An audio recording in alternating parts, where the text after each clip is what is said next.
আসসালামু আলাইকুম প্রিয় বার্সা ফ্যান্স।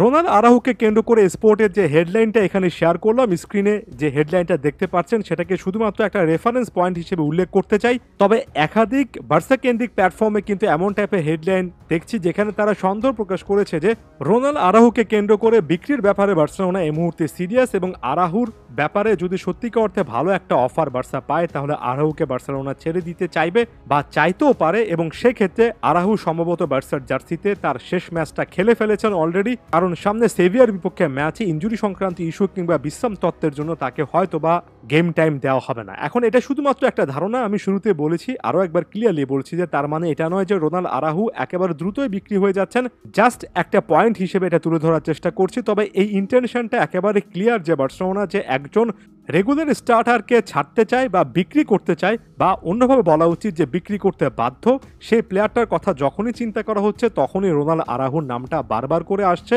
যদিও আরাহু এখন পর্যন্ত বার্সেলোনা ছেড়ে যাওয়ার কোনো সাইন দেখাচ্ছে না, এবং এখন পর্যন্ত আরাহুর পক্ষ থেকে আপডেট এটাই যে তিনি বার্সেলোনাতে ভালো আছেন এবং বার্সেলোনাতে তিনি থাকতে চান।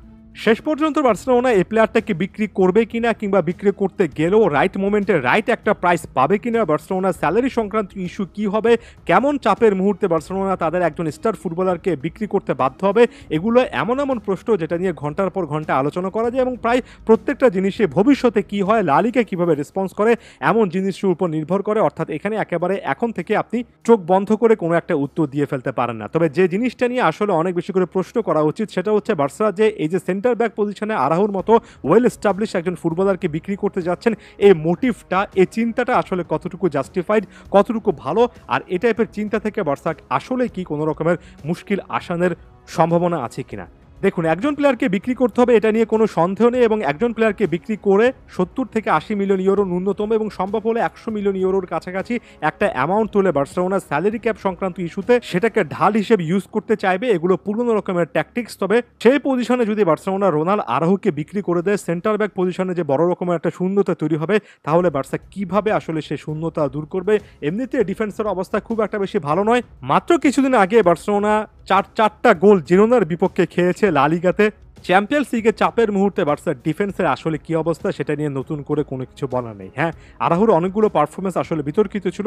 চাপের মুখে রোনাল আরাহু এবার অনেকগুলো ভুল করেছেন। প্যারিস সেন্ট জার্মের বিপক্ষে চ্যাম্পিয়ন্স লিগে তার রেড কার্ডটা বার্সাকে অনেক বেশি করে ভুগিয়েছে, সবকিছু সত্য। তবে একই সঙ্গে এটাও সত্য যে রোনাল আরাহুকে যদি আপনি বার্সার ডিফেন্স থেকে বাদ দেন, তাহলে আসলে নতুন কোচের অধীনে কিংবা জাভি যদি কোচ হিসেবে থেকে যান, খুব একটা বেশি অপশন কিন্তু আসলেই থাকবে না। এবং এই জায়গা থেকে আমার কাছে মনে হয় যদি বার্সাকে একটা প্লেয়ার সেল করতে হয় তাহলে সেই সেলিং লিস্টে আরাহুকে বাদ দিয়ে অন্য যে কোনো একজন প্লেয়ারকে টার্গেট করতে হবে।